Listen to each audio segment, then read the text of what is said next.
And I it think all. you pulled off something that not anybody was possible to do, and that's having Jay-Z, DMX, and Ja Rule in the studio on Time to Build. How did you pull something like that off? Well, honestly, that you got to give that to Gotti. Like, I give him that credit, because while he was working with me and cultivating me as an artist, he also was working closely with Hove and The Rock, and he was working closely with D&Y and X over at Rough Riders. So we all pretty much became like a big family circle, and Irv was the nucleus of it. I remember he played me the beat in the studio, and I was like, oh, hell yeah. And I didn't hear anybody on it yet, but I was like, oh, like, yo, you got to give me that on the tape now so I could take it home and write to that. Like, I was amped, bro. I was like lit. I was like, yo, give me that now. So he's like, nah, Mike, chill. I'm going to put X on it. And so I knew who Hove was, because I remember him doing stuff with Jazz. And I remember the Originators. And then Man, he had this a is song. Yeah. So super early, man. Like, I remember that. Like, yeah, not even the Hawaiian Sophie shit, bro. I just remember right. Originators. Originate, And and then I remember he had a song out with original flavor called Can I Get Open?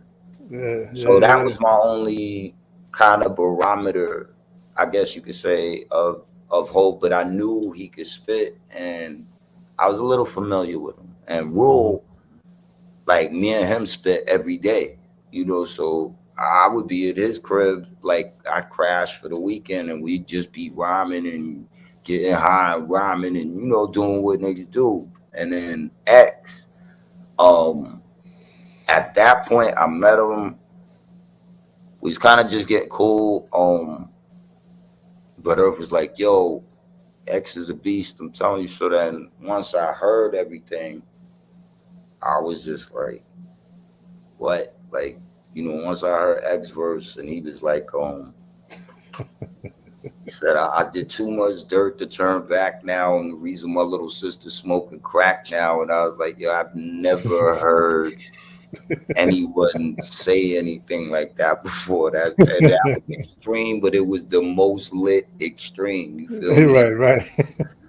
And then, Hove with the, like, you don't know what that ass whipping feels like, blazing black to whatever, like the J to the A, but smooth for the jazz tracks. And I was like, what? He don't even sound like the Can I Get Open shit. Right. And then Irv was like, yeah, they dissing each other. I was like, what? And he was like, yeah, he was like, Hove is shit or X, and X is shit or Hove. And I was like, yo, get the fuck out of here. He's like, yeah, nigga, they going at each other. I was like, yo, this shit is crazy, bro. Like, wow. And then I heard Rule's verse, and the 44 carat infrared thing aimed at your jugular. Who the fuck are you? Nobody cares. But I knew, like I said, with being with him every day, I knew he was a lion. You feel me? I knew he was. So I was, once that read, I was on 10, bro. After we did that, I was like, yo, whatever. So it was just one of them good feelings you have as an artist, again, where you had like a magic moment, so.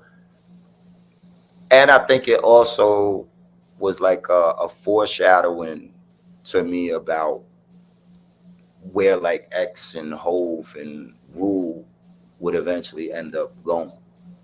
Right. Like, I think it was the first opportunity that I really had to be like, yo, I don't know what's happening, but I don't think we're gonna be here long, bro. I think like everybody is gonna end up somewhere bigger than we ever thought, so it's just, again, you gotta have appreciation for the fact that it's even a moment in your life that. So that's how I feel about it.